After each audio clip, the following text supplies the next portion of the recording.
Hey everybody, I'm Hoopy. Today, we're working on the brush hog again. And I can't remember, it's been about a year, maybe a little longer ago. I did a video on the brush hog, replacing the gearbox and cutting a hole in the deck to get the blades off easier and all kinds of stuff. And I want to say I went ahead and broke that off again, which made like the second or third time that that's been broke. And I cobble welded it back on there. So, went to use this thing the other day, and long and behold, broke it again. But this time, I bent this arm bad. Like, I can't just weld that back on and go ahead and use it. So today, we're going to be fixing this thing properly. My plan of action is going to be weld a new piece that comes up here on this side. And this is 1/2 inch flat strap. I could not buy 1/2 inch, but I could get 3/8. So we're going to go ahead and try to make that piece there out of 3/8. And if anything, I'm going to lay angle iron down on top of it, welded on there, to reinforce it. It would be about the equivalent of welding angle iron on this. So we're going to give it a shot here. So the other day, whenever I was dreaming this idea up and I broke this, I went ahead and measured this all out, and it came out to right at 2.5 foot for each one of these pieces. So I bought 5 foot of that flat strap. So first thing we're going to do is just go ahead and cut it in half on the bandsaw and go from there.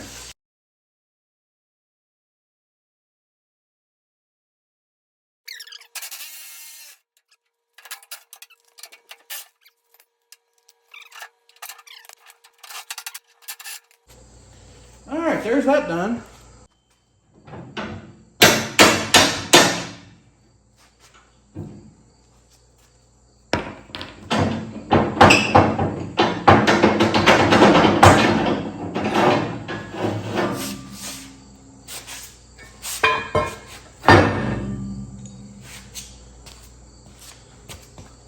Look how wore that bolt is from over the years.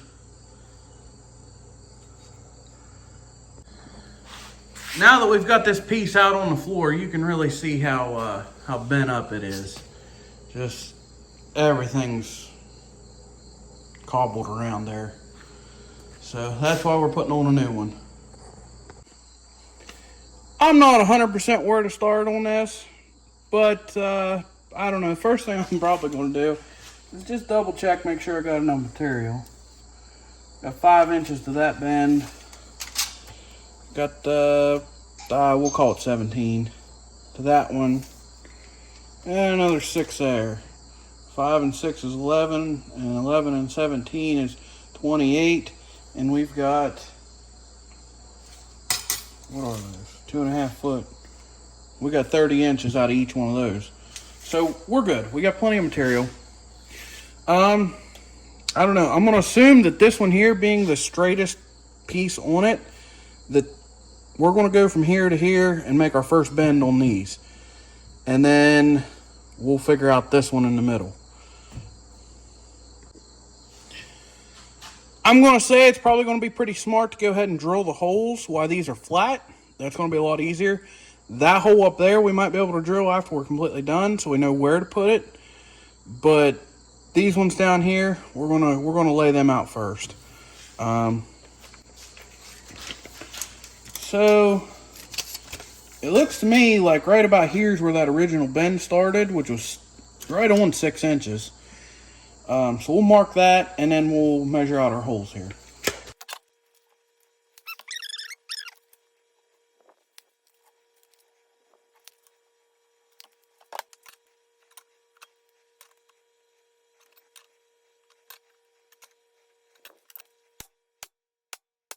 Next question is, am I going to have a drill bit big enough for this? That'll be big enough for the one, but I don't know about this one. And I'm in luck. I got a 7/8.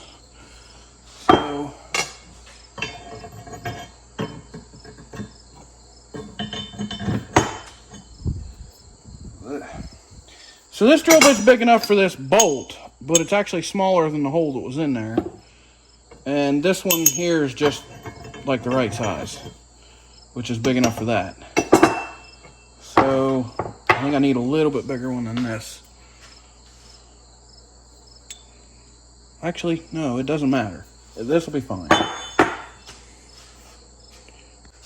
So, I should probably drill a pilot hole, but am I going to? Nah.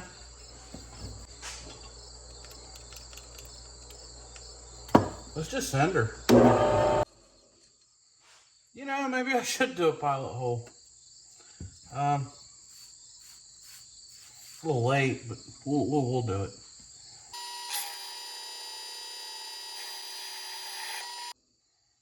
All right. So I screwed this bit up. I'm gonna put a stepper bit in here, and we're gonna get this done. I ain't got time to screw with this.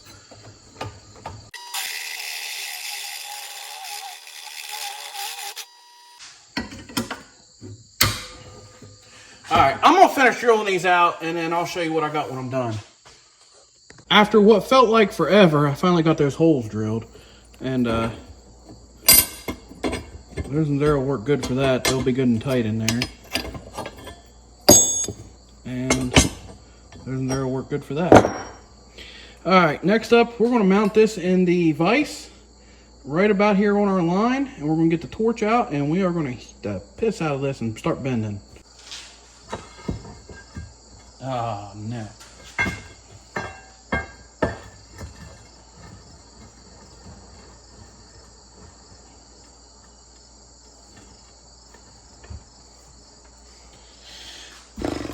All right, I didn't think that one through, so that's not going to fit clear down into the vise to where I need. So I'm going to have to put like a piece of angle iron or something in here to clamp along with this. So we're going to have to get real creative on this one.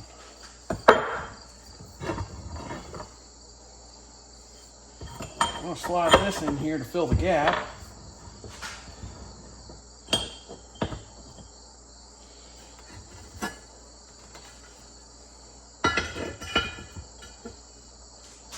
That in there like that.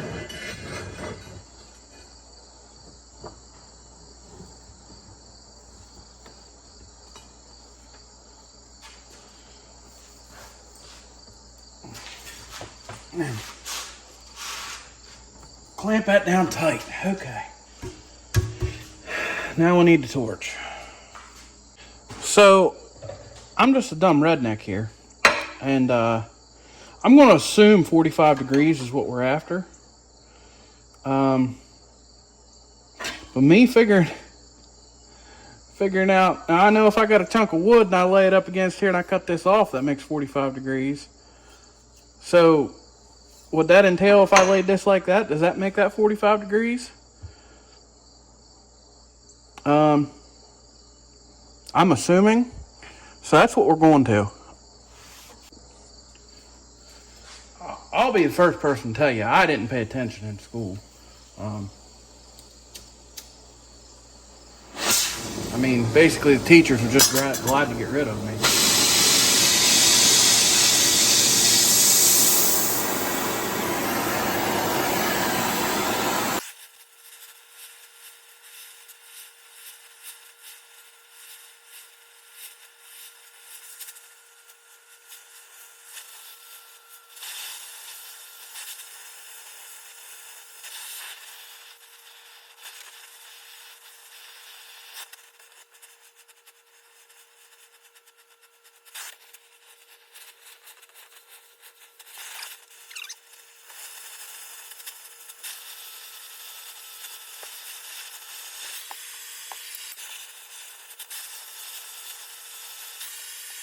I think I'm a little over 45 now.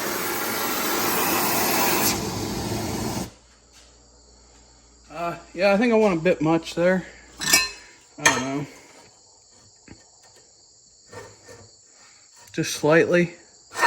Damn it.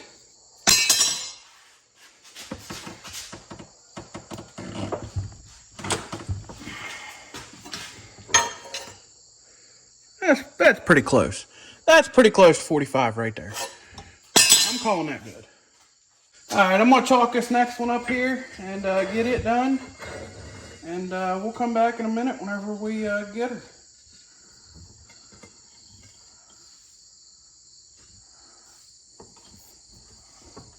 And I gotta remember not to touch any of this because that's hot.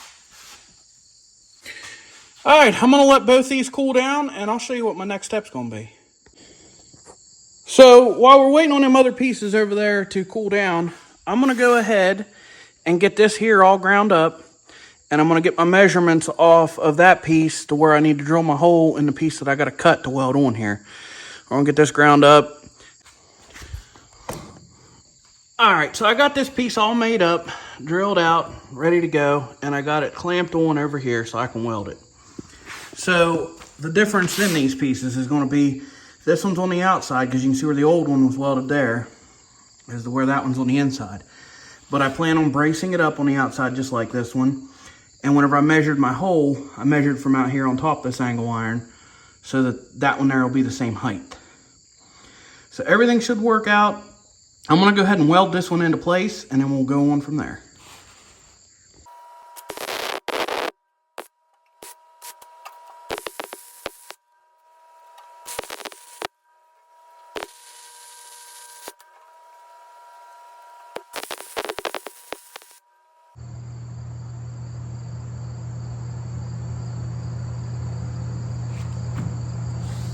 I don't know if you can see all those like bubble spots in there. I'm not a welder. I have no clue what in the hell causes that. But every now and again I get it on stuff. What causes it? If you know, let me know. Because I don't. I mean, I cleaned everything up real good. It didn't have any rust or nothing. But it looks like Swiss cheese down through there in my weld for a little bit. And then it smooths out and gets good. I don't know what it is. See that Swiss cheese looking shit in there? See down through there? It did great. But over there, I don't know. Well, she's old, she's ugly, and she's contrary. But it's an old Lincoln Buzz box, and it's what I got. I've got some 6013 rods here. This welder hasn't been used in at least 5 years that I know of.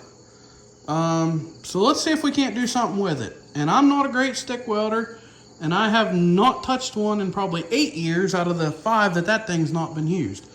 So let's go for it.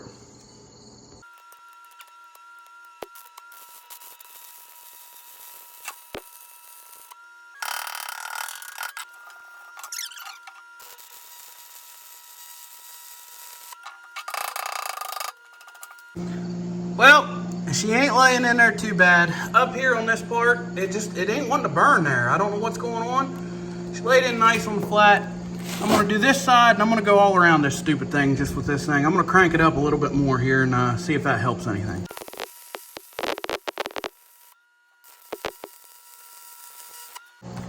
I got into all that nasty shit there from the MIG welder there.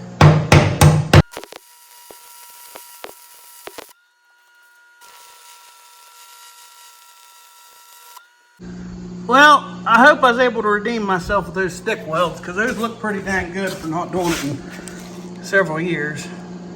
They ain't half bad anyhow. So, at least I know it's on there. It ain't going nowhere now. Well, guys, I can't make this up. So, that and that didn't mix. And I swear on my hand right now, I literally hit this thing one time. So this was on here like this, and it slightly leaned over, and I thought, well, I'll hit that and straighten it. And I come in and I smacked it once. I mean, I just one time followed through, and this broke off.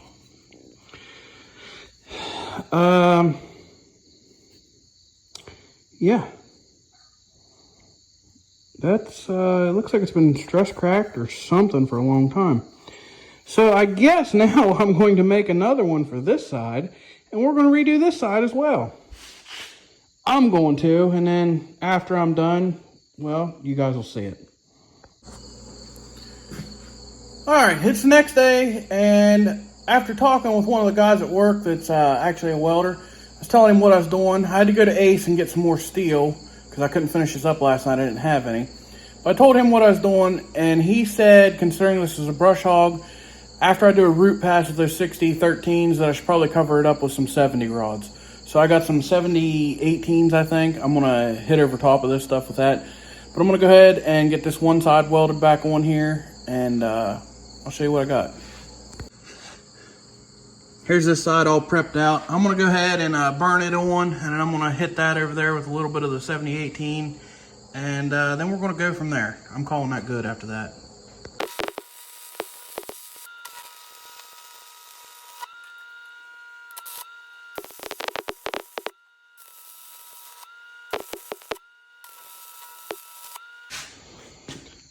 By no means am I a welder, but I'm pretty happy with how those turned out. Bubblegummed and all. They're good to go. So next up, what I'm going to try to do is take those two pieces back there that we bent yesterday, and I'm going to bring them up here and try to kind of bolt them on here and figure out where center is so I can make me a mark to bend them up this direction. So we'll see what happens here. And these here, they ain't completely perfect, but I think they'll work. I think it's close enough for me.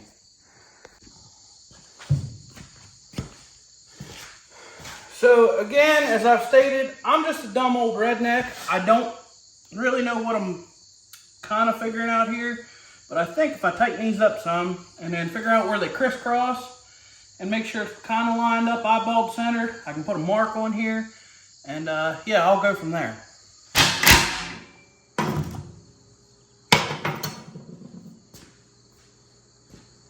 Yeah, I don't know how I'm gonna figure this out, but I'm gonna get it figured out here.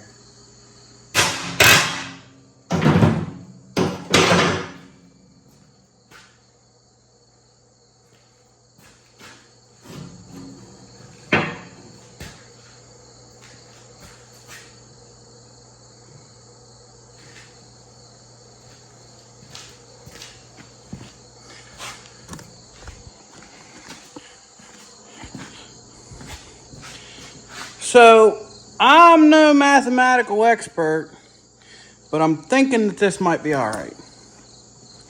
So, you know, if I mark the bottom of this one and at the bottom of this one on this side, theoretically, if I bend it there, that those two things should go together and be all right.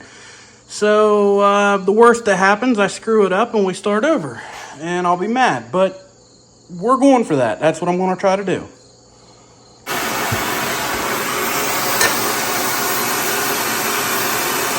I'd call that just damn near perfect.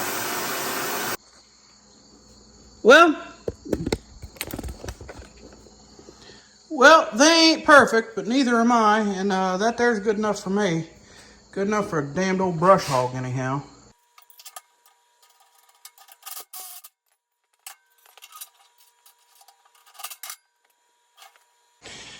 Well, to be honest, I'm not mad at that.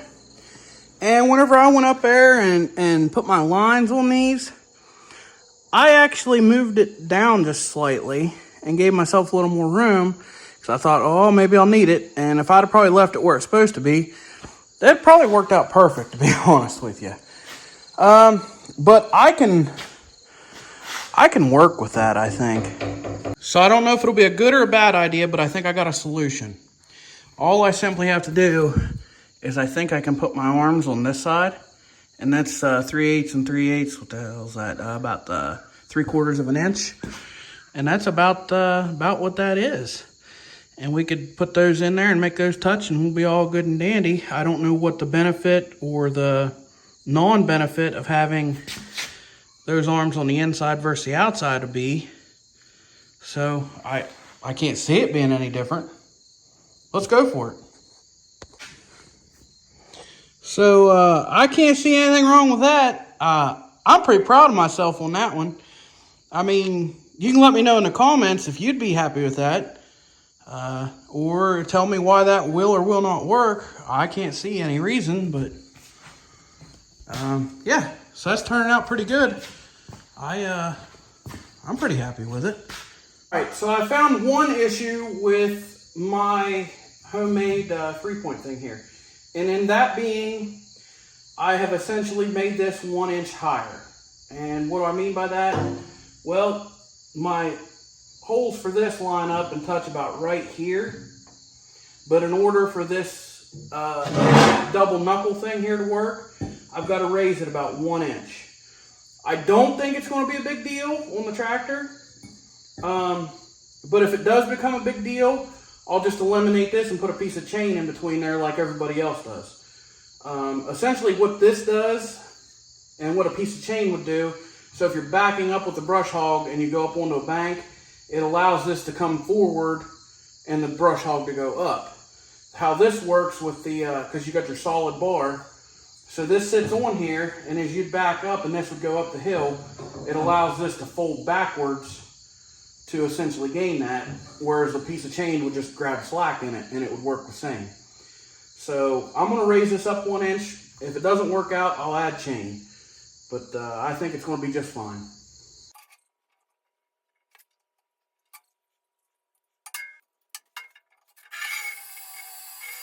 Alright, got my hole marked. Now I can drill these out bigger separately, but I wanted to make sure that my hole was in the exact same spot.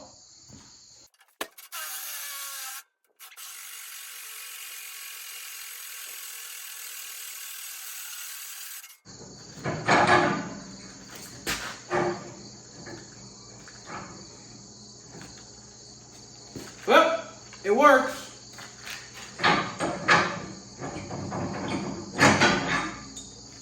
I want to make sure I put a bolt in there before I weld this, so I can make sure I get that hole lined up just right. Well, I can't complain about that. That hole's lined up just right. I got her clamped together. I'm going to spray it off the brake clean, and we'll fire up the welder and put a couple welds on here to hold this together. I got her clamped together all nice and tight on both sides. I think she's coming along just fine. I was a little wobbly, but I don't think it's too hateful. So, I'm probably going to figure out where I need to cut this off, cut it off the cut-off wheel so I can weld the top of it and everything too. And yeah, we'll go from there.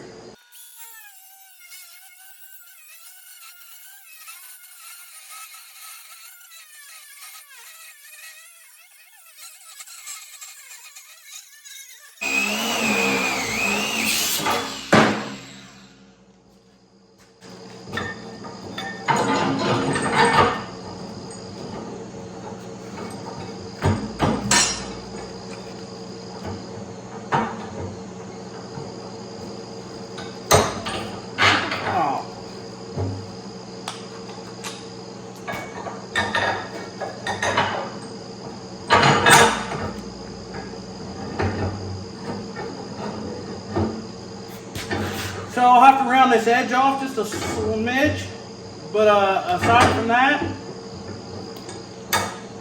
pretty sure that's how that's supposed to work. We'll be good to go.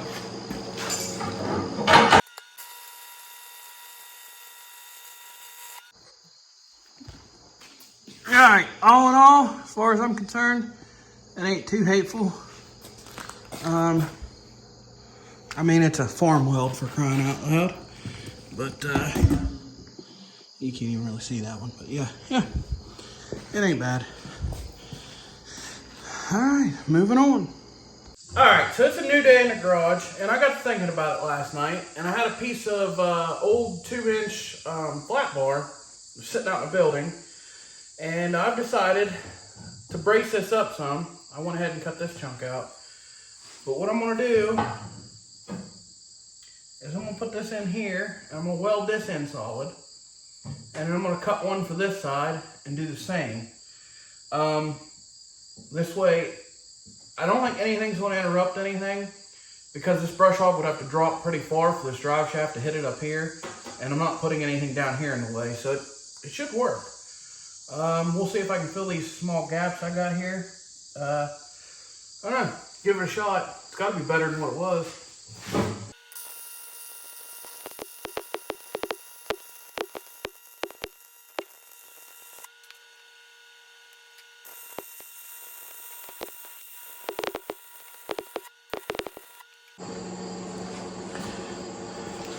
Alright, it's time to assemble some of this. I'm going to go ahead and put the pins in, and then after I get this lined up and get this in, I've got to tack the nuts on these bolts down here. For some reason, they've always kind of tried to walk loose on me, so I'm just going to tack the nuts, and that solves that issue. They can't go nowhere then.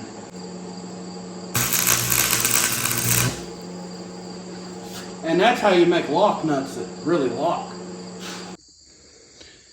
Well, there's our final product. And I think that there is pretty good, if I do say so myself. I believe that that's going to be just as strong as a stock one, if not stronger, considering we welded that 2-inch flat strap in there braced.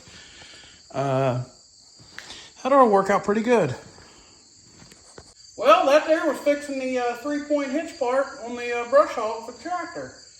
And, I mean, I did this with basic tools. A grinder, a welder, and a set of cutting torches. And a vise on a bench. I didn't have no big press or nothing to bend any of this in, so, I mean, if you've got basic tools to work on stuff, you can do stuff like this. I'm not saying it's perfect, but it's good enough for a farm. So, you guys like videos like this, go check out the rest of my channel. Thanks for watching.